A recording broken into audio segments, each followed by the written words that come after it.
And good evening on this Tuesday night. Welcome to our UD football show with head football coach Stan Zweifel going to join us here in just a moment.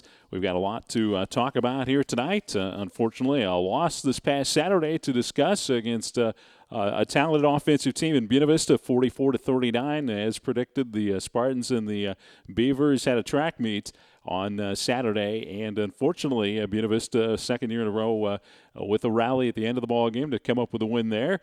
But UD puts that in the rearview mirror and looks ahead to trying to keep that key trophy. The Key City Clash coming up over at the Rock Bowl coming up this Saturday as the UD Spartans will cross University Avenue and take on the Loras College Dewhawks. And that's a 1 o'clock kickoff over at the Loras Rock Bowl.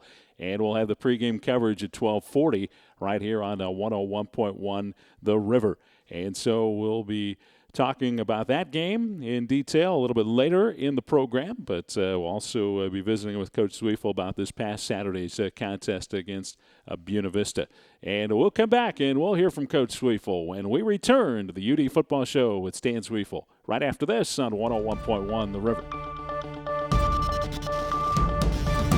And we're back on this Tuesday night here at Chalmers Field. It's another UD Football Show with head football coach Stan Zweifel joining us. And Coach, thanks a lot for coming up here tonight. You bet. Always our pleasure to be with you, Tim. Unfortunately, another difficult loss to talk about against a very good offensive team in Buena Vista. Again, that tough setback. Final score was 44-39, and as we predicted, a wide open shootout. Just a tough loss. 1,000 yards of combined offense with those teams, and it was a tough defeat. Yeah, it really was. And Tim, we've talked on the show a couple times. We've had some awful tough games, and I think one of the measures of a good football team, of good individuals, of a good coaching staff is how you find yourself a way to bounce back and play the next Saturday. And I'll tell you, as we talked about that game a week ago before the game, we felt that to stop BV, we had to limit them to not having such a good rushing attack and make the quarterback beat us. And in the first half, we were just unable to get, I think, really tackle the running back and then again limit us by plays, our chances to have the ball. Our defense at times played really well, but it seemed at times when they had to run the ball that it was difficult for us to stop them. What I felt good about that game was, Tim, we jump ahead, then they go back ahead, and we make a nice stop on a 4th and 1 and go in and kick the field goal to go ahead. And, guys asked me, why didn't you take a little bit more time off the clock, Coach, before you kick that field goal? Well, first of all, I had to score the points to get ahead, and I told our staff as we talked, the most important ingredient of any time when you're behind is to try to get back in the lead. And, boy, our men accomplished that. We got down. Curtis Prawl kicked a pressure situation field goal. He's had a fantastic year, and he had a fantastic year last year. And he kicked a pressure field goal against the wind. And really, after we kicked off, I felt pretty good, but they got a first run for 12 yards. We got a face mask added on for 15 yards. And all of a sudden, they're out to our 50. And I still felt, hey, we're going to be okay. One of our young men makes a try for an interception that would have ended the game, misses the interception. The kid runs it down to the 5. They score. We get the ball back. And really, we have a little bit of an opportunity left. With about 10 seconds, we had just crossed midfield, but we got a sack. They came with an overloaded blitz, which I didn't think they'd do in that situation, but they did. We had a protection where we were leaving some guys out to try to get the last plays of the game up, and unfortunately they got a sack. Now, Tim, that was very disappointing, and this has been a very disappointing season. You and I talked before we went on the air. Who would have thunk that we'd have been 2-5 at this point? Surely not me, and surely not our members of our football team. And I say it's really a challenge about how you respond to the things that happen to you in life. And this is about as, God dang, Tim, is about as tough as time have I had in coaching in a long, long, long time. And you re-examine everything you do, and you try to get your men to understand, as I've told you a million times, Tim, when you and I have talked on the air and off the air, I always think what happened last Saturday is an imposter. It's got nothing to do with what happens this Saturday. How you play this Saturday is going to be greatly influenced by how we practice and how we approach the game when we play it. Now, you can't put out of your mind the tough loss that you had last Saturday or the tough losses that we've had this year. But for an individual, a football team, and a coaching staff, you have to try to find a way to play your best every Saturday. Because, Tim, it's the only game they let us play is this Saturday. We can't play anybody over again. We can't play anybody that's coming on the schedule later. The game we play Saturday is this Saturday. I would add this, Tim. Buena Vista is a good football team. One of the best offenses I've seen in the conference over the 6 years that we've been here. In many ways, they reminded me of some of our teams because they had the ability to run and throw, and they made some big plays, I think the difference that they have over the other teams we played is they had a feature running back. Oh, my gosh, I thought he was going to die from exhaustion as many carries as he had.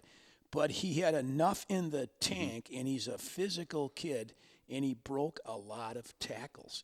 And so by breaking those tackles, they put themselves in a lot of third and shorts or even second and shorts, stayed on the field for a significant amount of time, and then put pressure on us to really try to score as much as we possibly could. And Buena Vista, no stranger to those situations this season. They've been in those positions, and the players that you're talking about, I mean, those are 3 or 4 year starters for Buena Vista. Bobby Brown, their quarterback, has started for 4 years, and we went back and looked. They've won 8 straight conference games. I don't think anybody has done that since Wartburg's undefeated season. That's impressive. It is impressive, and of those 8, twice they've come from behind to beat us. I mean, we were up against them 9 points a year ago and 2 points at this time. So, yeah, it just seems like maybe they have some magic, and that's the wrong word for Coach Anderson and his staff because they were well prepared and well coached. And we thought, as I told you, Tim, that we had a great game plan going, and I felt really good about our game plan. I thought we were going to be able to mix both the run and pass. We ended up throwing a lot more than we possibly thought we were going to, but it just seemed that it was there. And Zach Fry had his best game as a Spartan, threw 5 touchdown passes with not a turnover and a 2-point play, and let us down to get that field goal, which we thought could have been the win, but wasn't. But I really felt that he's made remarkable improvement over the past 3 weeks. Our receiving core of Bagley and Rutenbeck and Graywall, they did a heck of a job. Bagley and Rutenbeck for sure. They've done a heck of a job making big catches. They both were very, very productive. But when it came down to it, Tim, which has been part of the story of this season, when we really had to stop somebody or really had to make a play, we have not been able to do so. So I don't know if you can ever capsulize it and say it's one play here or one play there, but it surely has come down a lot to this year. There's been some very critical situations, kicking game, offense and defense, and our inability to really perform and effectively execute during those critical situations have probably cost us a number of games. You mentioned, of course, Curtis Prawl and his special teams effort on Saturday, but one player's performance I want to mention, you mentioned him as a wide receiver with Sean Graywall. I mean, he was responsible for getting you some great field position, some fine kickoff returns, and I think he had like 100 plus yards in returns. He did, and we did get good field position with our kickoff return team. We'd actually, Coach Mick, who's in charge of our kickoff return team, had said all week long we're going to break one for a touchdown, and we really felt that was going to happen. We had examined some of their coverage schemes, and we felt like there were a couple things we could do with our double teams, and we got those, and we started out past the 40-yard line on 4 of the occasions that we got the kick. Sean did a great job on that part, and I really felt our kickoff team, who was leading the conference in kickoff coverage, also did a great job on that part. Unfortunately, our punting game was a little bit erratic, and there were a couple times where we thought we could have pinned them inside the 10-yard line. It didn't come out for us on that part. And, one of the reasons – I would just say this to you, Tim, because we didn't have a chance to talk about this. We went for it on 4th and 1 on our own 44-yard line, and they ended up scoring after the stop on that one. And we had discussed that on the phones prior to that, and our last punt went 21 yards. And I was very concerned we were going to give them back the ball. And, heck, we hadn't had the ball enough. So we kind of, gambled and rolled that dice and came up a little bit short. And so that too played into it, the lack of us having enough confidence to punt the ball out inside the 20. That's nobody's fault. It's not on the punter. It's just a part of everything. But those kind of things get magnified in a season where every little play might make the difference in a win or a loss. And then one thing that hurt you was penalties. 10 penalties for 100 yards, and a few of them coming in very critical circumstances. Three. Sorry to bring it up. 3 on third downs and 1 a pass interference call. Well, actually 2 pass interference calls, and then a personal fall. And I'm not sure I can tell you what the personal fall was. I still don't know. I didn't get an explanation of it. You saw me out there talking to the officials. Yeah, you were out there for a while. I asked him, could somebody tell me what happened, and they couldn't, and whatever.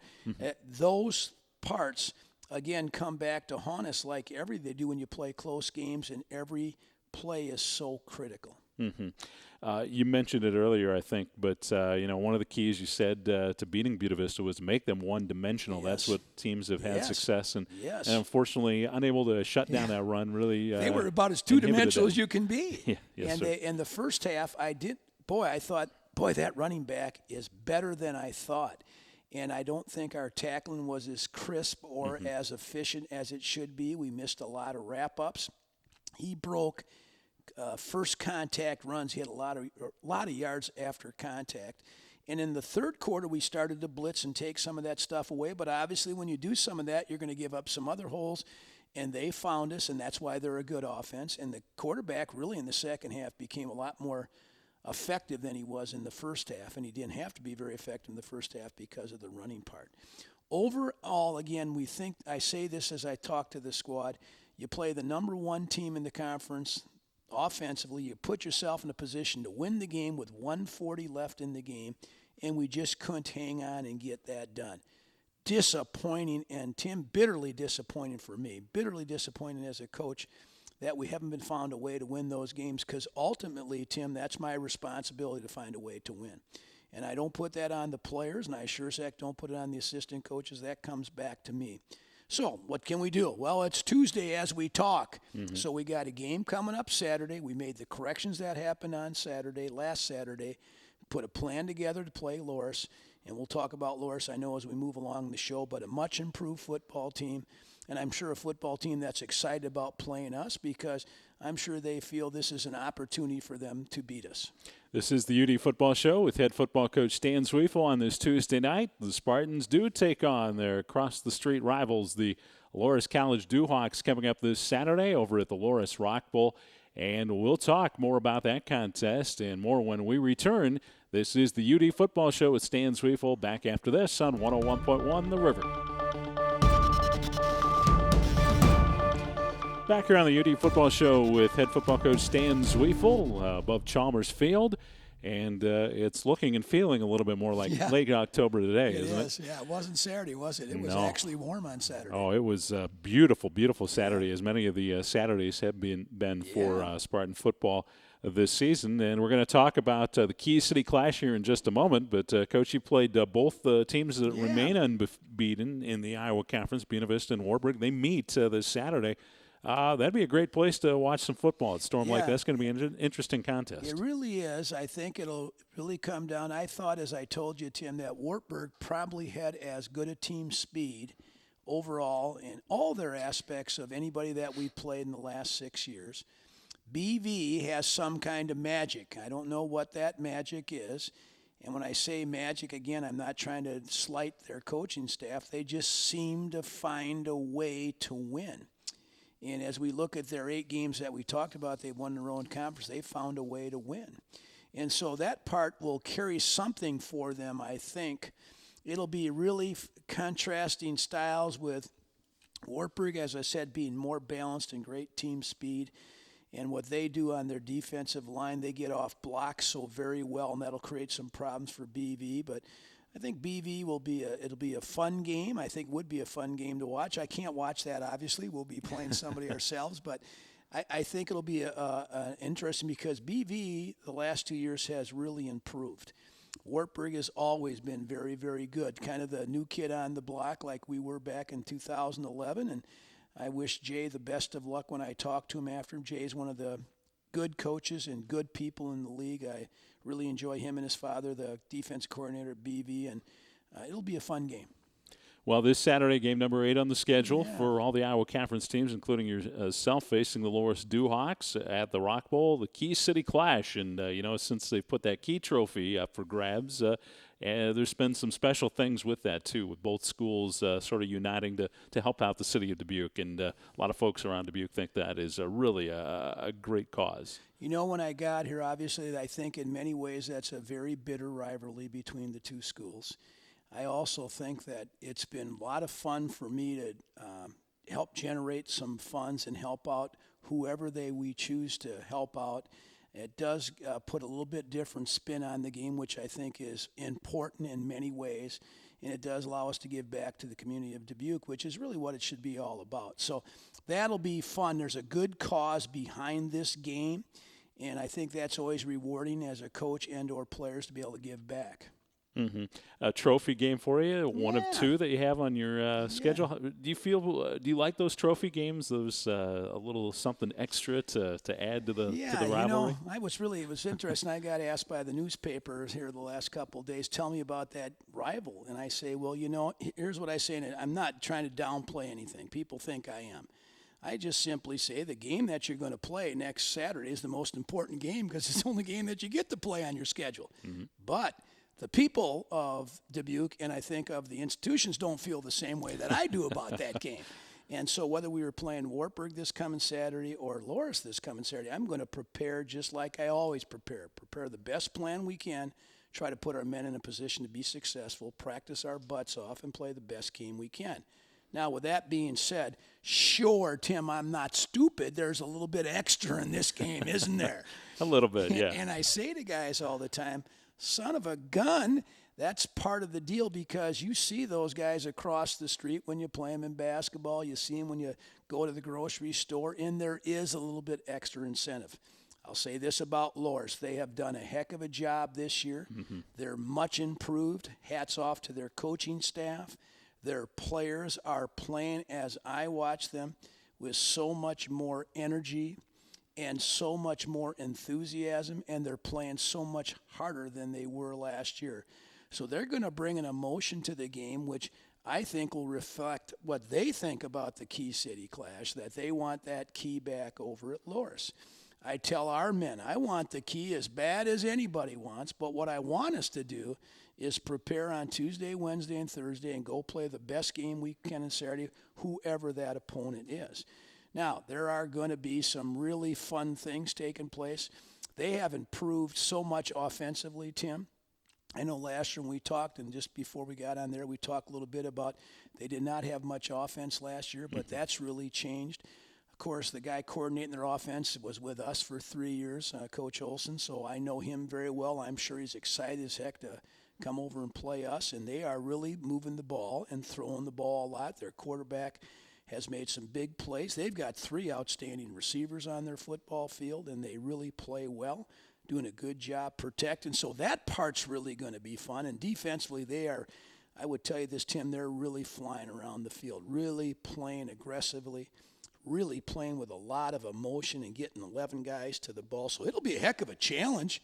Holy cow. And I would tell you, we're going to meet that challenge. We're going to get over there and get ready to play our best game that we possibly can against a team that's bringing a lot to the table. Mm-hmm. They're coming off a big win, their first Iowa Conference win in some time, defeating the same opponent you defeated, Simpson, 27-24. And it sounds like they really had to, as you said, they brought a little bit more emotion to this season, and that put them over the top, perhaps. They really did, and I thought they made some great big plays on defense, and they made enough plays on offense and kept Simpson off balance. But it really was a very competitive game, and they hung in there and won the game, and that's got to be a big boost for them. Mm-hmm. As you mentioned, probably the first game they won the conference in over 2 years. And so that part in itself, and they've got 2 wins this year, which is the most they probably had in a little bit of time. So, I mean, they're excited. And, again, they're in what I really felt, I think, as I look at them, they remind me a little bit of my first year here. You were going to try to get your guys to play hard, buy into the system, and play their butts off, and they look like they're doing that. So, I think it'll be a lot of fun for the fans to go watch that game. They're an exciting offense. we're just starting to hit our rhythm, I think, Tim. I can say that to you. I think we're starting to hit our rhythm. 2 of the last 3 games, I think we've played better offensively. We've got our big play people more back involved on it. But this game will come down like it probably will come down to somebody making the fewest mistakes. And me saying that, we've made a lot of mistakes this year, Tim. So we've got to correct those mistakes, and it'll be a lot of fun for us to play a team that's a big rival. Mm-hmm. Emotionally, obviously, coming off a tough loss for you. They're coming off a big win. But the key's there, so maybe that is Tim, a wash. We had one of our best practices tonight. We speak on Tuesday night. I felt really good. I gave a pretty God, how do I say it? Emotional? I don't know if emotional, Tim. I am so damn honest about what I say to people, and I just told the team how I felt on Sunday, how disappointed I was about how things have worked out. But I also told them the true mark of a man, and I mean this for our players, is 10 years when I see him from now, I won't remember what the score of BV was. I'll remember the character of that guy. I'll remember the relationship that we had. And I really told the kids, hey, the only thing we can do is go play our best game at Loras. Emotionally, are we hurt? God, Tim, I'd be lying if I said we weren't. I'm hurt. I mean, there isn't a second that goes by that I don't think about, God dang, I wish I'd have changed that call. But that's football, and that's being in athletics. Can't change it, so we're going to go play Saturday. Now, Gal, they I'm sure, Tim, they're riding the crest. They really are. They played well, got their first win. Wow, that's good stuff. That is big-time stuff for them. And so I think at the start there will be some emotion. And we have to match, I don't know if it's emotion, Tim, as much of it is intensity and enthusiasm, and make sure that we don't allow them to get a lot of things happen that would get the ball rolling against us. Mm-hmm. I was looking back in the annals of history and the media. Of course, we have to do that. Yep. The series at 28-10 right now in favor of Loras. Yeah. You've pretty won. lopsided, isn't it? But you've won 3 straight, and I was looking back, and I was surprised to see that the only win at the Rock Bowl for a Spartan team was your team back in 2012. So you'd like to make it 2 in a row at the Rock Bowl. Yeah, we'd like to start. First of all, we'd like to get 2 in a row at Rock Bowl, but I think more importantly, I'd like to get 1 in a row this season. That's what I'd like to do. Start there, yeah. And I'm sure that they're excited about trying to get 2 in a row. I think that's really cool when you say that stuff, Tim, about looking back. You know, I don't look back very far now. I look back about, hey, how was practice today, guys? Let's take a look at the tape on that. And that part is true for me because we're always trying to get ahead to the next game. But, yeah, that's some interesting points. And I'm sure they brought that out that, hey, we got to stop this thing from happening. That key is hung in our lobby now here for a couple of years, and we'd like to keep it there. And so we'll just see what happens. I think it's going to be, as I mentioned, I'm sure don't want to be redundant. I think you're going to see a lot of offense on Saturday. I think you're going to see a lot of, they're going to throw the living daylights out of the ball. We're going to try to be as balanced as we possibly can. They'll have an aggressive defense flying all over the field. That is fun to watch. We're hoping that, as we think, Tim, to make any offense we can one-dimensional. And they have chosen to pass a lot more than they have to run. I don't know what they're going to do Saturday. Maybe they'll run it more than they did pass it, but their past history indicates that they're probably going to throw the ball a little bit. So there'll be some contrasting styles that way, but I think what you're really going to be interesting for us is, can we match, as you mentioned, Tim, I think just how intense they'll be when they come out. Talk about the keys to having success against an aggressive defense. Yes. How do you go about that? You know, first of all, they got 2 young corners, 2 freshman corners who are playing lights out. They are really good football players. They have been, you know, it's such an interesting statistic. We look at them. They are last in scoring defense, but first in interceptions. They are last in a number of categories, but they're first in tackles for losses. So very aggressive. They're going to make some big plays, but give up some big plays. When you're talking about an offense, I think the biggest thing is try to keep them off balance. Don't put yourself in 3rd and long so they can get those kind of things, blitzes and those things, be able to run the ball on first down. But I think even more importantly that, limit your mistakes, put yourselves in a position that you're not asking your men to do something that, hey, we're going to play what we've done, Tim, all along. We're going to get better at the plays we're running. That's the key, as I always tell you about being able to execute our offense. Then I think you got to make sure that they don't get a double pass, a reverse off a kickoff, an onside kick, that they do something to try to create that emotion and that ball rolling momentum-wise. So we're alerting ourselves for all that kind of stuff. And I think it'll be really fun to see if we can match, as I mentioned, Tim, how do we come out can we stave them off a little bit and get the game back to what we'd like it to be at? How's your injury situation as you are talking to us on Tuesday? Yeah, Vinny Whipple wasn't able to practice today, our safety, who's had been a 3-year starter for us. He's a little nicked up, but we expect him back on Saturday. We expect to be full back in health on Saturday. Vinny will practice tomorrow in a limited role, but Thursday he'll be ready to roll. I think just he tried to tackle that back about 16 times, and that'll nick anybody up, knock you a little down physically. But yeah, I think we'll be at full strength. I feel real good. I thought our kicking game, again, with the exception of a couple poor punts, I thought our kicking game has really come around. As we mentioned, kickoff, return, and kickoff. That part of hidden yards will also be a part in that game about field position, how long you have to drive. But as I mentioned last week, Tim, we're probably as healthy as you can really expect to in Game 8. Coach Sweefel, any final thoughts on the Key City Clash here against Loris before we let you go here this evening? Ought to be a lot of fun. I hope a lot of people are there. And, Tim, thanks for having me on. All right, that is head coach Stan Sweefel, University of Dubuque head football coach.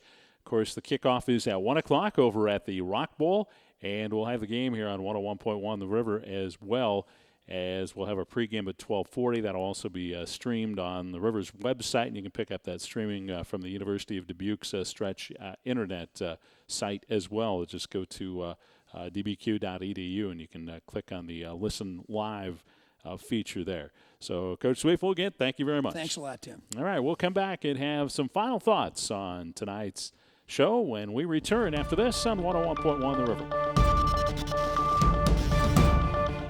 Back on the UD Football Show, it's Stan Sweefel, and thanks to Coach Sweefel for coming up and talking with us this evening. Just a couple of quick reminders before we let you go here on this Tuesday night. We have just, 3 more games in the Spartans season, and 2 of them in Dubuque, so a chance for you to get out and support the Spartans, including that one at Loris College. Hope for a big crowd on hand. I know there will be a big crowd from Loris. They're excited, and the Dubuque fans will be out in number 2. But come on over to Rock Bowl and take that in. The Spartans return home Saturday, November 8th. So they'll take on Coe College. That'll be the final game of the home football schedule. Then they go to Central Saturday, November 15th. And that is it for the University of Dubuque football season this year. So hoping the Spartans can go on a 3-game run here to end the season and get to 500 at least for a 5-5 finish. And, of course, we'll come back next Tuesday night and have another UD football show with Stan Sweefel. We come to you each Tuesday evening at 6:30 here on 101.1 The River. Thank you for listening. Have a good evening.